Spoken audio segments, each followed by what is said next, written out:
오늘 하나님의 선물 마태복음 138번째 시간으로 두 아들이라는 제목으로 우리 하나님 말씀 함께 나누도록 하겠습니다. 자, 우리는 마태복음 21장을 지금 계속 보고 있는데 21장까지 오기 전에 우리가 19장부터 여러분 잘 이렇게 되뇌어 보셔야 됩니다. 19장 마지막에서 부자 청년과 대화했다는 거 여러분 기억이 나실 것이고, 부자 청년이 주님께 나와서 제가 어떻게 해야 영생을 얻겠습니까? 물었을 때 주님이 너 가진 재산 팔아서 가난한 사람들 나눠주고 너는 나를 따라와라, 내 제자가 되라 했더니 부자 청년은 재물이 많아서 근심하고 돌아갔어요. 그때 주님이 뭐라 그러셨느냐? 부자가 천국 들어가는 게 낙타가 바늘구멍 들어가는 것보다 어렵다. 그러니까 제자들이 놀래서 그러면 누가 들어가나요? 물었더니 사람으로서는 할 수 없으되 하나님으로서는 다 가능하다. 하나님은 할 수 있으시다. 이렇게 얘기를 하셨습니다. 그리고 나서 먼저 된 자가 나중되고 나중된 자가 먼저 된다 하시면서 포도원 주인의 천국 비유를 드셨고, 그 내용은 가장 늦게 들어온 자가 가장 먼저 삭스를 받았는데 새벽 6시에 온 자나 끝나기 1시간 전에 온 자나 뭐 중간에 점심시간에 온 사람이나 오후 3시에 온 사람이나 다 똑같은 삭스를 받았더라는 거예요. 그래서 그 삭시 뭐냐? 알고 봤더니 예수 그리스도의 십자가 희생과 구원과 영생의 선물이었다 하는 걸 우리가 확인을 했습니다. 그리고 나서 21장으로 넘어온 거예요. 그래서 21장으로 와서 종려 주일에 예수님이 나귀를 타시고 벳바게로부터 예루살렘으로 입성하시고 또 성전을 그 다음에 정화하신 다음에 성전 정화 사건과 맞물려서 그 다음 날에 새벽에 무화과 나무를 저주하시는 사건 우리가 봤고, 지난주에는 종교인들이 이제 성전에서 가르치시는 예수님께 나와서 도대체 당신이 무슨 권위로 이런 일을 하느냐, 그러니까 성전을 뒤집어 놓은 것과 성전에서 가르치는 일들을 도대체 무슨 권세와 권위로 하는 거냐 이렇게 물었다는 거 우리가 지난주에 본 겁니다. 그러니까 궁금해서 물어본 게 아니죠. 그냥 반대하고 부정하기 위해서 물어본 거예요. 정말 궁금해서 물은 게 아닙니다. 근데 주님은 충분히 그러실 수 있는 분이시죠. 성전 되신 분이시고 하나님이시고 메시아시고 율법의 주인이시고 율법의 수여자시고 성전의 주인이시기 때문에 얼마든지 성전에서 가르치실 수 있는 분입니다. 근데 거기다 대고 도대체 당신 권위가 어디에 있느냐, 뭔데 이걸 하느냐, 이걸 물어봤다는 거예요. 그러니까 마치 이세돌 구단이 한 기원에 가서 바둑을 두는데 그 기원 주인이 와서 당신은 뭔데 여기서 바둑 둡니까? 이렇게 물어본 거예요. 여러분 그 말이 됩니까? 이세돌 구단이 와서 더 주면 영광이죠. 근데 그걸 물어봤다는 거, 주님한테 당신이 뭔데 여기서 성경을 가르치느냐. 근데 주님의 능력을, 그 권세를 한 번이라도 본 사람은 주님한테 그런 거 못 묻습니다. 근데 이제 이 종교인들은 뭔가 잘못됐다는 거예요. 어떻게 하나님을 예배하는 사람들이, 하나님을 섬긴다고 하는 사람들이 하나님이신 분, 하나님이 보내신 분을 향해서 대적할 수가 있겠는가? 이유는 하나입니다. 그들이 하나님보다 자신들의 전통과 자신들의 종교 행위에 더 열심히 있었기 때문에 그런 거예요. 그러니까 겉으로는 하나님을 섬긴다고 하는데 뚜껑을 열어봤더니 하나님을 섬기는 게 아니고 하나님을 섬기는 자기들을 섬기고 있는 거예요. 우리가 이렇게 하나님을 잘 섬긴다, 우리가 이 정도로 하나님을 섬긴다 하는 하나님을 섬기는 자기들의 삶의 모습을 섬기고 있었더라는 거예요. 그러니까 실상은 하나님이 아니라 자기들, 그리고 자기들의 전통, 자기들의 종교를 예배하고 있었다는 겁니다. 자, 그리고 나서 예수님이 무슨 권세로 하느냐 묻길래 그럼 나도 하나 묻자. 예수님 특징이잖아요. 질문에는 질문으로 대답해 주마, 질문으로 돌려주마. 그래가지고 세례 요한의 권세는 하늘로부터냐 사람으로부터냐. 왜냐하면 세례 요한과 예수님은 묶여있기 때문에 세례 요한을 인정하면 예수님도 인정해야 되고, 세례 요한을 부정하면 예수님을 이제 부정하는 게 되는데, 사람들이 무서워서 종교인들은 세례 요한을 부정을 못합니다. 그래서 대답하기를 모르겠는데요. 이렇게 대답을 하니까 주님도 모르겠지, 나도 안 알려줌. 이렇게 된 겁니다. 그리고 나서 예수님이 간접적으로 대답한 게 뭐냐? 그러나 너희들 생각엔 어떠하냐 하면서 오늘 비유를 드신 거예요. 그러니까 안 알려준다고 해놓고선 알려주시는 거예요. 비유를 통해서 알려주시는 거죠. 자, 오늘 우리가 읽은 비유가 이제 그 비유 내용인데, 비유의 내용은 너무나 심플합니다. 너무 단순하고, 그리고 예수님이 친절하게 이걸 또 해석까지 해주셨어요. 그러니까 별로 어려울 게 없죠. 자, 내용을 보시면 한 아버지가 있는데 포도밭이 있어요. 그래서 마다들한테 야, 너 오늘 포도밭 가서 일 좀 해라. 그랬더니 마다들이 알겠습니다, 아버지. 그러고서는 안 갔다는 거예요. 그리고 이제 둘째 아들한테 야, 너도 오늘 포도밭 가서 일 좀 해라 그랬더니 둘째는 막내 해가지고 이게 버르장머리가 없어요. 그래가지고 싫은데? 이렇게 된 거예요. 안 할 건데 힘든데. 그리고서 곰곰이 생각해 보니까 내가 안 하면 아버지가 일을 하셔야 되겠지. 그래, 내가 가서 일해야 되겠다. 그래서 돌이키고서 일하러 갔다는 거예요. 이게 오늘 그 비유의 끝입니다. 너무 심플하죠. 너무 단순하고 너무 쉽죠. 근데 해석을 안 해줬으면 뭐 이렇게 좀 연구를 해볼 만도 한데 예수님 또 해석까지 해주시는 바람에 첫째 아들은 대제사장과 장로들과 바리새인들과 서기관들을 비롯한 이방인까지 다 포함한 이방인은 아니죠. 그 종교인들을 다 포함하는 그 유대인 종교인들, 그들이 첫째 아들이었다는 거예요. 그래서 뭐 바리새인들, 서기관, 뭐 사두개인, 뭐 제사장, 대제사장 전부 다 종교인들이 맏아들이에요. 그래서 이 사람들은 하나님이 뭐라고 얘기하시니까 예, 알겠습니다, 순종하겠습니다, 이렇게 눈앞에서 얘기는 했는데 정작 뒤로 가서는 순종을 안 하고 있더라는 거예요. 이게 이제 첫째 아들입니다. 자, 둘째 아들은 세리와 창기들과 이방인들까지 죄인들을 다 포함하는 거예요. 이 사람들은 누가 봐도 하나님의 뜻과 상관없이 사는 사람들. 그러니까 율법도 없고 하나님의 말씀도 없고 이방인들이고, 그리고 율법이 있다 해도 세리와 창기라는 직업 특성상 이건 죄인일 수밖에 없는 거예요. 가장 악랄한 죄인들. 근데 이들이 돌이켰다라는 거예요. 누구를 통해서 돌이켰냐면 세례 요한의 메시지를 듣고 돌이켰다는 거예요. 그래서 이 사람들이 죄인이지만 돌이켜 세례 요한의 메시지를 듣고 회개했으니 종교인들과 그 제사장이나 대제사장들보다 세리와 창기와 이방인들이 너희들보다 하나님 나라에 먼저 들어가게 될 것이다 하는 것이 이 비유를 해석해 주신 주님의 해석이죠. 너무 쉽지 않습니까? 너무 심플하지 않습니까? 이 비유하고 굉장히 흡사한 비유가 있어요. 근데 제가 이 비유를 보면서 그러면 종교인들은 여기서 끝인가? 이런 생각을 했습니다. 그러면 이제 다 지옥 가는 건가? 끝인가? 여러분도 그런 생각 해보셨나요? 되게 이런 생각은 저만 하잖아요. 그래서 그럼 이 사람들은 여기서 세리와 창기들은 이제 천국 들어간다는데, 하나님 나라에 들어간대. 이 사람들의 운명은 어떻게 될 것인가?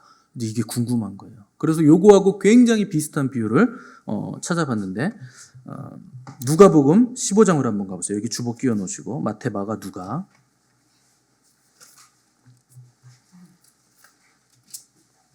120페이지 신약성경.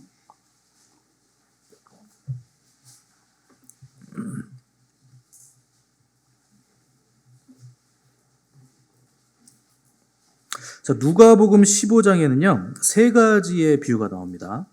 그래서 4절 보시면, 잃은 양 한 마리를 찾아가는 비유가 나와요. 그러니까, 그리고 나서, 8절에 가보시면, 이제 잃어버린 드라크마를 찾는 여인의 비유가 나오고, 그리고 11절에 가면 그 유명한 탕자의 비유가 나옵니다. 이 세 가지 비유는 묶여있는 비유예요.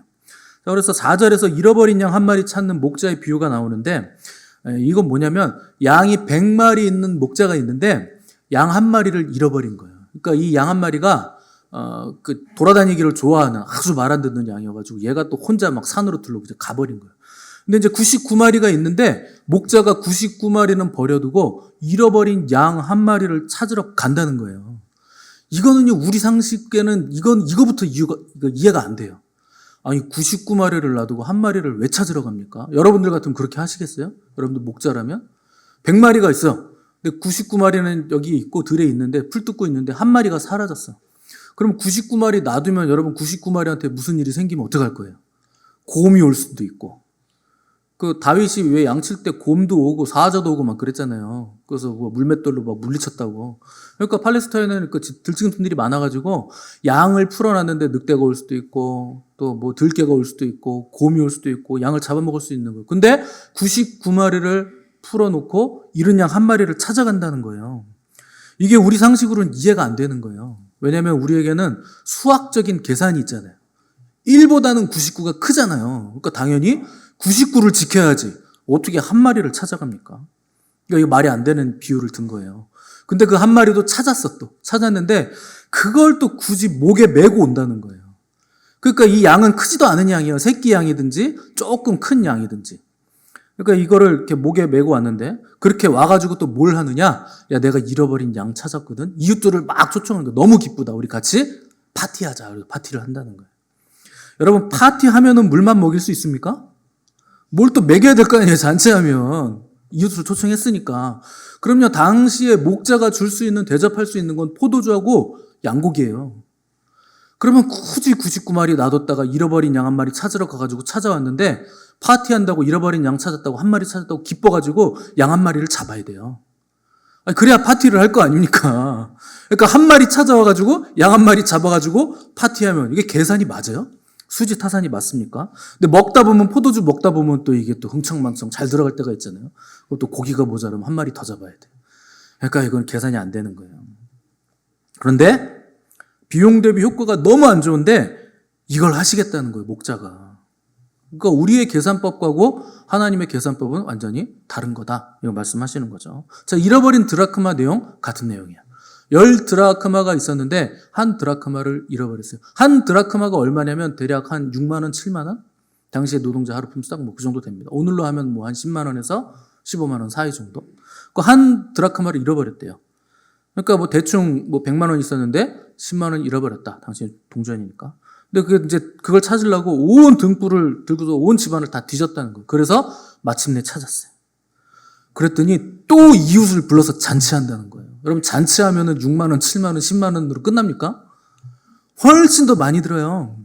근데 그걸 찾았다고 이웃을 불러서 야, 우리 잔치하자 그러고서 또 비용을 더 많이 들여서 잔치를 한다는 거죠. 그러니까 찾은 돈보다 잔치하는 비용이 훨씬 더 많이 든다. 그래도 잔치를 하겠다는 거예요. 자, 그리고 나서 이제 10절, 11절로 가면 탕제의 비유가 나오는데, 두 아들 중에 둘째가 아버지한테 유산을 이제 달라고 요청해가지고 받아가지고 나가가지고 창기들하고 전부 털어먹습니다. 사업한다고 유산 받아가지고 나가서 전부 다 그 유흥가에 다 쏟아붓는 거예요. 그래서 말아먹어가지고 망해가지고 뭘 하느냐? 유대인들이 절대 하지 않는 직업, 돼지를 치는 거예요. 유대인들은 돼지가 부정하기 때문에 돼지를 먹지도 않습니다. 근데 돼지를 돌보고 돼지를 친다고요? 이거는요, 완전히 바닥까지 떨어진 인생이라는 뜻이에요. 돈을 다 쓰고 바닥까지 떨어졌다. 그래서 돼지 치다가 돼지가 먹는 쥐염 열매를 돼지하고 경쟁을 하다 보니까 내가 지금 이거 돼지하고 이거 경쟁하고 이렇게 인생이 이렇게 되는 게 맞나? 갑자기 이제 요즘 말로 하면 현타가 온 거예요. 현타 아세요? 현실 인식 타임이라 그런 거예요. 맞죠? 갑자기 현실 인식된 거예요. 내가 지금 이렇게 사는 게 맞는 건가 이게? 그래서 아버지 생각이 갑자기 나더라는 거예요. 아니, 우리 집에 가면 아버지의 종들도 이거보단 잘 먹는데 내가 아버지 집에 돌아가야 되겠다. 그래서 돌아갔다는 거예요. 돌이켰다는 거예요, 아버지에게로. 돌이켰는데 아버지가 멀리서 둘째 아들 탕자가 오는데 아지랑이가 이렇게 아주라는데 그걸 알아봤다는 거예요. 그래가지고 그냥 냅다 뛰어나와가지고 아들을 안아줬다는 거예요. 안아주고, 그 돼지 냄새 나는데 안아주고, 신발 없어가지고 신발도 신기고, 옷 입히고, 반지 끼워주고. 그러면서 뭘 했느냐? 야, 소 잡아라, 소. 내 아들 왔다. 잔치하자. 그래서 종들이 소를 잡고 풍악을 울려라 그래가지고 막 잔치가 나는 거예요. 근데 이거를 이제 어서 막 시끄러우니까 큰아들이 집에 오다가 야, 도대체 이게 뭔 소리야? 그랬더니 종이 와가지고 당신의 그 동생이 돌아왔는데 아버지가 너무 기쁘셔서 제일 좋은 우리 집에서 제일 좋은 그 암소를 잡으셨어요. 그러니까 형이요, 이걸 듣고 열받은 거예요. 아니, 나를 위해서는 염소 새끼 한 마리 잡아준 적이 없으면서 저 아버지 돈 싹 다 털어먹은 저놈이 돌아왔다고 우리 집에서 제일 좋은 소를 잡았다고? 성경에 제일 좋은 소 잡았다고는 안 나옵니다. 아버지의 심정과 태도를 보니 대략 그랬을 것이다. 뭐 이런 거죠. 근데 이제 그 형은요, 동생이 돌아온 건 오케이, 뭐 그럴 수 있다 쳐도 소 잡아준 건 너무 섭섭한 거예요. 자기를 위해서는 한 번도 소는 고사하고 염소 새끼 한 마리도 잡아준 적이 없는데. 그래서 아버지한테 컴플레인을 거는 거예요. 아니, 아버지, 저를 위해서는 염소 새끼 한 마리 잡아준 적 없으면서 아버지 재산 탕진한 저놈을 위해서 소를 잡으십니까? 그 섭섭함을 토로했다는 거죠. 그랬더니 그 누가복음 15장 마지막 절 보시면 31절, 32절 보시면 아버지가 이런 얘기를 합니다. 아버지가 이르되 큰아들한테 하는 거예요. 예, 너는 항상 나와 함께 있으니 내 것이 다 네 것이로되 이 네 동생은 죽었다가 살아났으며 내가 잃었다가 얻었기로 우리가 즐거워하고 기뻐하는 것이 마땅하다 하니라. 이게 여러분 마땅하다는 거예요. 소 잡고 반지 껴주고 신발 신기고 옷 입혀주고 잔치하는 게 마땅하다는 거예요. 여러분, 이게 마땅합니까? 안 마땅합니까? 못 마땅합니까? 여러분 생각에 마땅해요? 못 마땅해요? 안 마땅해요? 여러분 지금 이 장면에서 마땅한 사람은 아버지 한 사람밖에 없는 거예요. 이게 마땅한 사람은. 나머지는 전부 다 안 마땅해. 이건 못 마땅해. 절대 안 마땅한 거예요. 이건. 왜 저렇게 할까? 왜 저렇게 하는 거 저렇게까지는 아니지 않나? 재산 다 탕진하고 온 사람인데 좀 반성하는 시간을 좀 가지게 해야 되지 않나? 저렇게 해가지고 그 부끄러움을 느끼게 해서 부끄러워가지고 죽어버리라고 저렇게 하는 건가? 얼굴 터져 죽어버리라고 막 뭐 이런 생각을 하는 거예요. 근데 아마도 당사자인 탕자도 이해가 안 됐을 거예요. 아버지가 나한테 왜 이러시지? 이러고 뒤에서 목을 치는 거 아니야? 막 이런 생각을 했을 수도 있는 거죠. 근데 종들도 이게 이상한 거예요. 주인님이 왜 그 재산을 탕진한 저 아들한테 저렇게 해줘? 이렇게 막 쏙닥쏙닥거리고 막 가자민 뜨고 이렇게 보는 거예요. 제일 어이없게 분노한 사람, 진짜 어이없는 사람 형이에요, 형. 사실은요, 그 아들이 가지고 나간 재산 사실은 그 형 거 될 겁니다. 원래는 그 장자한테 주는 거예요. 이제 차자는 재산이 없어요, 원래는. 그래서 못 받을 것 같으니까 나한테 줄 거 있으시면 미리 좀 줘보세요. 이렇게 받아가지고 간 거예요. 그럼 얘가 또 돌아왔잖아요. 그럼 이제 그 다음부터는 누구 재산이 축나는 거냐? 얘가 쓰는 건 형 재산이 축나는 거예요. 이게 계산기 두드려 보면 전부 다 형 재산인 거예요. 그러니까 형이 열받은 거예요. 원래 다 장자 겁니다. 아버지 돌아가시면. 그러니까 이게 못마땅한 걸 넘어선 거죠. 이거는 전혀 안 마땅한 거예요. 그러면 안 되는 거예요. 그러니까 이러고 분노에 찬 표정으로 지켜보는 거죠. 그런데 여기서 즐거워하고 기뻐하고 마땅한 사람이 있으니 그 사람이 아버지였다는 거예요. 아버지. 여러분 누가복음 15장의 시작은 이렇게 시작해요. 1절 2절 보시면 모든 세리와 죄인들이 말씀을 들으러 가까이 나오니 바리새인과 서기관들이 수군거려 이르되 이 사람이 주인을 영접하고 음식을 같이 먹는다 하더라. 자, 지금 탕자 둘째는 누굽니까? 세리와 죄인들이에요. 그러면은 형은 누굽니까? 바리새인과 서기관들로 대표되는 종교인들이 지금 형이라는 거예요. 그러니까 주님께서 세리와 창기들과 죄인들과 같이 어울리고 밥 먹고 하니까 종교인들이요, 이게 굉장히 못마땅한 거예요. 아니, 어떻게 저 양반은 메시아, 자칭 메시아라고 하는 사람이 죄인들과 저렇게 어울릴 수가 있지? 저거 부정한 건데.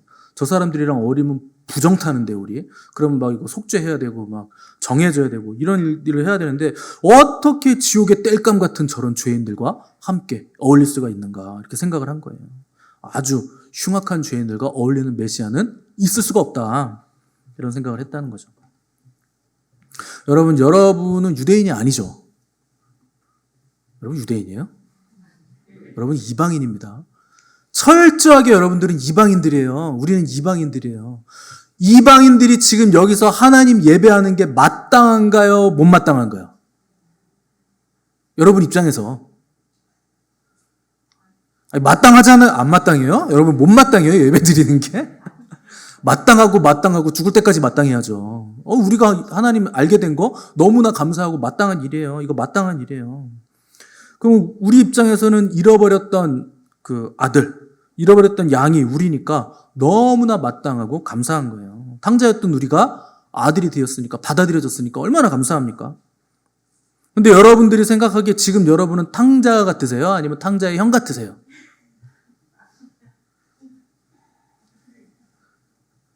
여러분 탕자입니까? 탕자의 형입니까? 아니 그냥 신분적으로 탕자 같으세요? 탕자의 형 같으세요? 이제 탕자 같으세요? 아직도 탕자 같으세요? 근데 여러분 느낌적으로는 탕자의 형 같죠? 오래됐잖아요. 여러분 먼저 된 자가 나중 됩니다. 여러분들은 탕자는 끝난 거예요. 믿은 지 오래됐으면. 근데 얼마 안 되신 분들은 아직 탕자인 거예요. 그러니까 이제 감격이 있는 거죠. 근데 대부분 익숙해지고 시간이 지나가면 탕자였던 사람들도 탕자의 형의 위치로 옮겨갑니다. 그런 거예요. 그런데 여러분들이 탕자의 형이야. 이제 막 돌아온 탕자들을 볼 때 여러분 마땅해요? 못 마땅해요? 여러분 감정을 물어보는데 왜 고민을 합니까? 아리까리해요? 여러분 이제 막 돌아온 탕자들을 볼 때 이제 막 믿게 되는데 목사님이 너무 잘해주고 사랑해. 마땅해요? 못 마땅해요? 못 마땅해요? 여러분, 그게 탕자의 형들이, 그게 종교인들이라는 거예요. 그거지 말씀하시는 거예요. 도대체 아버지는 왜, 아니 목사님은 왜 우리가 이렇게 충성하고 이렇게 오랫동안 목사님 옆에 있었고 우리가 함께 얼마나 고생을 많이 하고 기도를 많이 했는데 갑자기 굴러 들어온 저 꼴배기 싫은 저 여우 같은 저 분을 저렇게 잘해주고 막 챙겨주고 안 마땅한 거예요, 그게. 근데 아버지는 뭐라 그러시냐? 너는 늘 나와 함께 있어서 내 것이 다 너의 거 아니냐. 무슨 말이냐? 평소에 너 소고기 많이 먹잖아. 내가 언제 소고기 못 먹게 한 적 있어? 내가 언제 염소고기 못 먹게 한 적 있냐? 많이 먹잖아. 야, 더 먹어, 더 먹어. 얼마든지 너는 나와 풍족하게 나의 식탁을 누리지 않았느냐. 그리고 지금도 누리고 있지 않느냐. 그런데 너의 동생은 마지막 절에 보면 죽었다가 살아났다는 거예요. 여러분, 구원을 받지 못했다가 구원받은 백성이 됐다는 뜻이에요, 이거는. 그러니까 이게 얼마나 기쁜 일입니까? 아버지의 식탁에 참여할 수 있게 됐다는 거예요. 얼마나 이게 기쁘냐. 너는 이미 구원받은 백성 아니냐. 너는 나의 아들 아니냐. 내가 언제 너를 종으로 키운 적이 있느냐. 너는 아들이다. 내 것은 다 너의 거다. 만약 하나님이 큰아들한테 그래? 너한테는 염소도 안 잡아줬는데 돌아온 동생한테 소 잡아줘서 서운했어? 이게 잘못된 계산법인 것 같아? 그럼 우리 계산 한번 해보자. 계산기 가져와 봐라. 그래서 두드리는 거예요. 여러분, 계산하면 살아남을 사람이 있을까요? 여러분 생각에 살아남을 사람이 있을 것 같아요? 보통 이제 그 자녀들이 부모님들한테 얘기하잖아요. 나 이거 심부름 했는데 이거 심부름 값 줘. 그러는데 그때 엄마들이 뭐라 그럽니까? 밥값 내놔. 여태까지 키워준 거 돈 내놔. 내가 너 진자리 마른 자리 업어 키우고 돌본 거 다 계산해보자. 그러면요, 마이너스 무한대예요. 받을 돈이 없어요. 그래서 큰아들 이렇게 하는데 김권사야 일로 와봐. 계산해보자. 주일 성수 몇 점? 이렇게 계산 딱. 너 지각 40번 했네? 마이너스 40점. 누구 미워했네? 이거 마이너스 1000점. 시기 질투도 했어? 이거 마이너스 9만 점. 그래도 새벽 예배는 많이 했다 해? 그래, 이거 700점 플러스. 근데 중간중간에 새벽 예배 빠졌다. 마이너스 50점. 그럼 여러분 몇 점 남으실 것 같으세요? 이것도 마이너스 무한대예요. 그래서 여러분, 구원은요, 은혜로 받는 거예요. 점수로 받는 게 아니에요. 은혜로 받는 거예요. 여러분, 이 모든 비유들의 핵심의 주인공은 누군 줄 아세요? 누가 주인공입니까? 형이에요? 탕자예요? 잃은 양이에요? 누가 주인공이에요? 아버지가 주인공이에요. 이 모든 비유들의 주인공은 아버지예요. 우리 아버지가 어떤 아버지냐? 이 아버지의 사랑이 어떤 사랑이냐? 우리가 모르는 아버지, 그 마음, 도대체 그 마음이 어떤 마음인지 너희들 아버지 하나님 마음을 좀 알아라. 여러분, 이게 이 비유의 핵심이에요. 종교인들이 보기에는 세리와 창기들, 이방인들은 하나님이 용서하시면 안 돼요. 그래서 율법도 없는 자들, 하나님 모르는 자들, 말씀도 못 받은 자들, 그런 사람들이 죄인 중에 죄인들. 그런데 하나님은, 아버지 하나님 뭐라 그러냐? 내가 저 중에 한 사람만 나에게 돌아와도 하늘에선 잔치가 열린다. 천사들이 막 기뻐하고 나도 춤을 같이 춘다. 너무나 기쁘다. 이렇게 말씀하시는 거예요. 여러분, 한 마리 잃은 양 찾아가는 게 얼마나 비효율적입니까? 99마리가 있는데 한 마리 찾아가는 거. 99마리 죽으면 어떡하려고. 근데 하나님은요, 합리성으로 일하시거나 계산으로 일하시거나 효율성으로 일하시지 않는다는 거예요. 여러분, 합리성과 효율성 따졌으면 우리는 아무도 구원 못 받아요. 법대로 합시다. 법대로 이러면 아무도 구원 못 받는 거예요. 그래서 교회에서 법대로 합시다 이런 분들이 있는데 큰일 날 소리.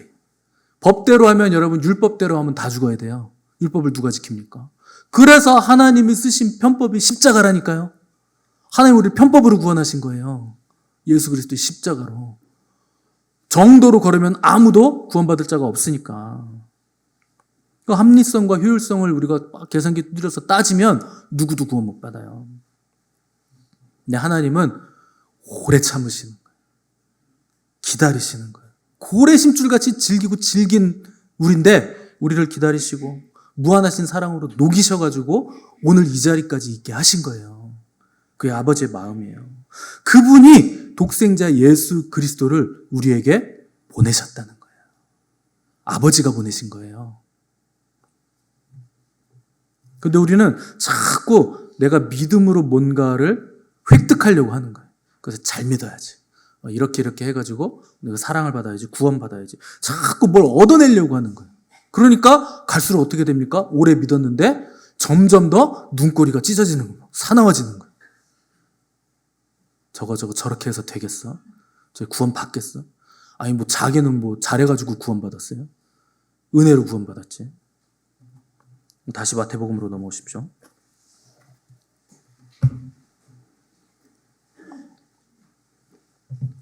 오늘 본문 31절 보시면 예수님의 질문이 나와요.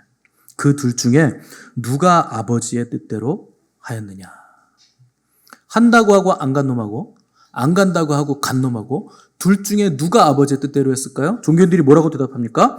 둘째 아들이니이다 이렇게 대답을 해요. 그러니까 누가 봐도 죄인이고 자격 없는 자들이 세례 요한의 메시지를 듣고 돌이켜서 아버지의 뜻대로 회개하여 아버지 뜻대로 행하기 시작했다는 거예요. 누가 잘했느냐? 세례 요한 메시지 듣고 돌이킨 사람들이 잘했습니다. 이렇게 대답을 했다는 거예요. 그러니까 주님이 뭐라 하냐? 야, 그러면 너희들도 그렇게 해라, 제발 좀. 그래서 이 비유를 드신 거예요. 너희도 제발 좀 돌이켜라. 회개해라. 그거 촉구하시는 거예요. 여러분, 사람이 천국에 들어가는 이유는요, 한 가지 이유밖에 없어요. 회개하는 거예요. 예수 그리스도를 믿어 회개하는 거예요. 이거밖에 이유가 없어요. 똑같은 죄인이에요. 지옥에 가는 사람들이나 천국에 가는 사람들이나 다 똑같은 죄인이에요. 죽을 수밖에 없는 죄인이에요. 차이는 하나예요.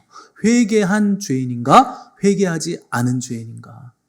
예수 그리스도를 믿어 회개한 죄인은 천국 가는 거예요. 예수 그리스도 안 믿고 회개 안 한 죄인은 지옥 가는 거예요. 회개를 했어도 예수 그리스도를 안 믿었으면 그건 소용없어요. 그래서 천국에 들어가는 이유는 딱 하나밖에 없습니다. 그래서 세례 요한과 예수님이 동일한 메시지를 선포하셨어요. 뭐냐면 회개하라, 천국이 가까웠느니라. 회개하라는 거예요. 진실한 회개가 없으면 진실한 믿음도 없습니다. 믿음의 출발이 회개예요.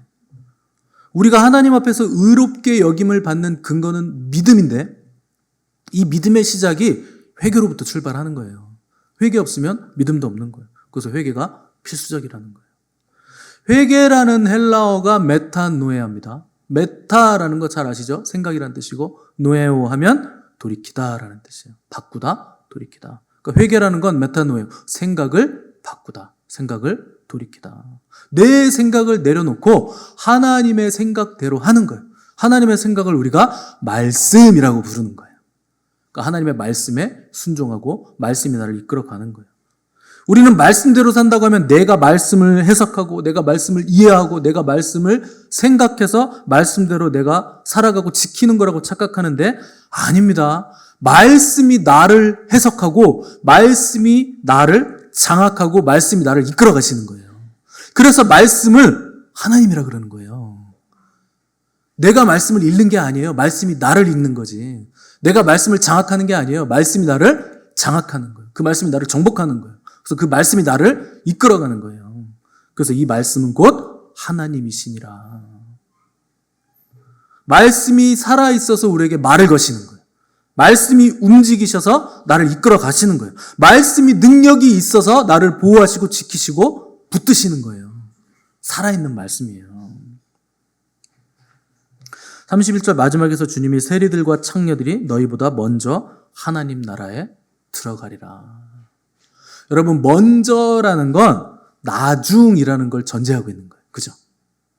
먼저 들어가는 사람이 있다는 건 나중에 들어가는 사람들도 있다는 겁니다. 그러니까 주님 무슨 말씀하시냐면 너희도 돌이키기만 하면 먼저 들어간 세리와 창녀들처럼 나중에는 들어갈 수 있다. 그냥 지옥 간다는 게 아니에요. 아직 희망이 있다. 때가 남아있다. 늦기 전에 회개하고 돌이키면 나중에라도 들어간다는 거예요. 어떻게 들어갈 수 있느냐? 아버지시니까 우리가 그렇게 할 수 있다는 거예요. 종교인들에게도 하나님은 아버지세요. 세리와 창기들에게도 하나님은 아버지십니다. 이방인들에게도 우리 하나님은 아버지세요. 좋으신 아버지세요. 얼마든지 돌이키기만 하면 아무리 폐역해도 받아주시겠다는 거예요. 아무리 내 재산을 다 탕진한 탕자라도 멀리서 오는데 아무도 못 알아봤는데 아버지는 알아보시는 거예요. 내 아들이 돌아온다. 맨발로 뛰어나가는 거예요. 너무나 기뻐서 뛰어나가는 거예요.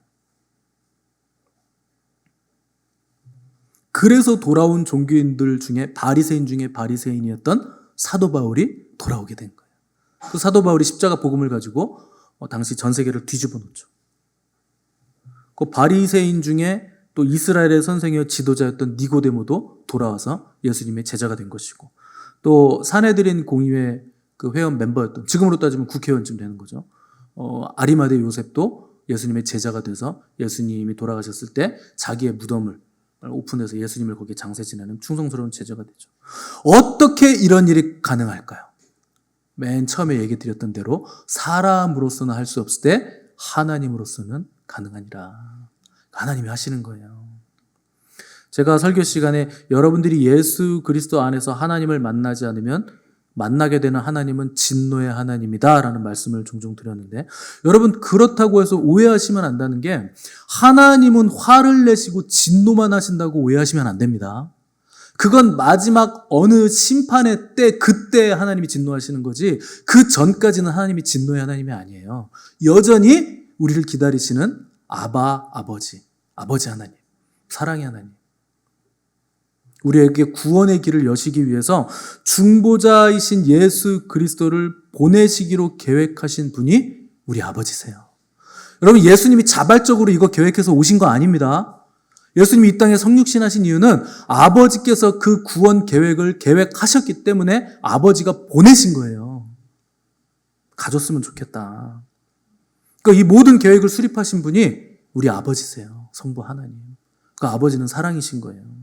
그래서 성경은 하나님이 세상을 이처럼 사랑하사. 누가 사랑했습니까? 하나님 아버지가 사랑하셨다는 거예요. 성부 하나님이 우리를 구원하시기 위해서 성자 하나님을 보내주셨다. 하나님이 하셨다는 거예요. 그래서 우리가 회개할 수 있는 근거는 하늘 아버지의 자비로우심입니다. 그분이 우리를 받아주시는 분이시기 때문에 회개가 가능한 거예요. 우리 하늘 아버지는 탕자에게도 아버지시고, 탕자의 형에게도 아버지시고, 종교인들에게도 아버지시고, 이방인들에게도 아버지시고, 온 세상 죄인들에게도 여전히 우리 하나님은 아버지 하나님이세요. 여러분, 어느 아버지가 자식 망하는 걸 기뻐합니까? 어느 아버지가 그걸 기뻐하겠어요? 자식이 잘 되는 걸 좋아하시지. 한다고 해놓고 안 한 자식에게도 아버지세요. 안 한다고 해놓고 한다고 한 자식에게도 여전히 똑같이 아버지세요. 돌이켜 아버지 집으로 돌아오기만 하면 먼 발치에서 보고 달려나가시는 거예요. 돼지를 키우다 왔던, 소를 키우다 왔던, 닭을 키우다 왔던 상관없어요. 아버지가 여러분들한테 야 냄새난다 가서 씻고 와라 그러면 안아줄게, 이런 아버지 보셨습니까? 괜찮다. 돼지 냄새가 나든 닭 냄새가 나든 그냥 끌어안아 주시는 거예요. 그리고 옷 입히고 가락지를 왜 끼워주고 신발을 신고 옷을 왜 입힙니까? 아무도 얘기하지 마라. 얘는 나의 아들이다. 누구도 컴플레인 걸 수 없게 막아주시는 거예요. 끌어안아 주시는 거예요. 품어주시는 거예요. 옷으로 감싸주시는 거예요. 신발도 신기는 거예요. 존귀함을 다 회복시켜 주시는 거예요. 가락지, 이거 아들이란 뜻이에요. 끼워주시는 거예요. 누구도 욕할 수 없다. 내 아들이다. 끌어안으신다는 거예요. 그분이 우리 아버지 하나님이세요. 오늘 교회 안에 가장 시급하게 우리가 회복돼야 될 본질적인 것은 회개입니다. 아버지께로 돌아가는 거예요. 회개란 아버지께로 돌아가는 거예요. 아버지의 포도원으로 돌이켜 들어가는 거예요. 아버지의 식탁에서 같이 음식을 아버지와 함께 먹는 거예요. 여기 오늘 본문의 그 비유에서 포도원은 이스라엘 나라를 상징하는데, 동시에 포도원은 하나님의 나라를 상징하기도 합니다. 그러니까 하나님은 우리를 자녀 삼으셔서 하나님 나라의 일꾼으로 부르신다는 거예요. 물론 궁극적인 하나님의 나라는 우리 주님이 오실 때 다시 그때 이루어질 나라지만, 이미 우리 안에 이루어져 있는 나라이기도 합니다. 그래서 그 나라의 일꾼들로 우리를 부르셨다는 거예요. 우리를 자녀 삼으셔서 나와 함께 나의 일을 같이 하자. 그래서 포도원에 들어가서 너 일을 하지 않을래? 이렇게 초청을 하시는 거예요. 하나님은 하나님을 모르는 자들에게도 자비로우십니다. 여전히 기다리시는 거예요. 죄 짓기를 즐겨하는 자들에게도 하나님은 자비로우세요. 여러분, 하나님을 알기 전에, 예배자가 되기 전에 여전히 죄 지었잖아요. 그냥 뭐 지금은 조금 망나니지만 그땐 개망나니였잖아요. 망나니 짓을 하고 돌아다녔잖아요. 술 먹고 그냥 노래방 가고 나이트도 가고 룸사롱도 뭐 그렇게까지 타락하신 분은 없었을 수도 있는데, 그런데 그런 우리를 하나님이요 받아주신 거예요. 너는 내 아들이다. 네가 아무리 허랑방탕했어도 나에게 돌아오기만 하면 아버지는 안아주시는 거예요. 그래서 우리에게 아들을 보내신 거예요. 예수 그리스도. 그래서 이 복음이 전해지는 곳마다 사람들이 아버지의 포도원으로 들어올 수 있게 초청을 하시는 거예요. 누굴 통해서 하시느냐? 저와 여러분들을 통해서 그 일을 하시겠다는 거예요. 나와 함께 이 일을 하지 않을래? 천하 만민 구원하는 그 일, 나와 함께 하지 않을래? 우리를 동역자로 또 아들로 이렇게 부르시는 거예요. 그래서 복음이 여러분들이 가서 전하는 곳마다 이 구원이 계속 일어나는 겁니다. 그래서 지금이 은혜 받을 만한 때고 지금이 구원의 날이에요. 곧 아버지께서 심판하실 날이 다가옵니다. 그때까지는 아버지가 계속 포도원 문을 열어두실 거예요. 저와 여러분은 뭘 해야 되느냐? 많은 사람들에게 아버지의 사랑을 전파해야 되는 거예요. 그래서 오늘 아버지께 돌이키지 않으신 분이 아직 계시다면 오늘 돌이켜 아버지를 만나시기 바랍니다. 아버지 식탁의 풍성함을 누리시기를 바라고 아버지 포도원의 일꾼된 그 기쁨을 누리시는 오늘의 말씀이기를 간절히 바랍니다.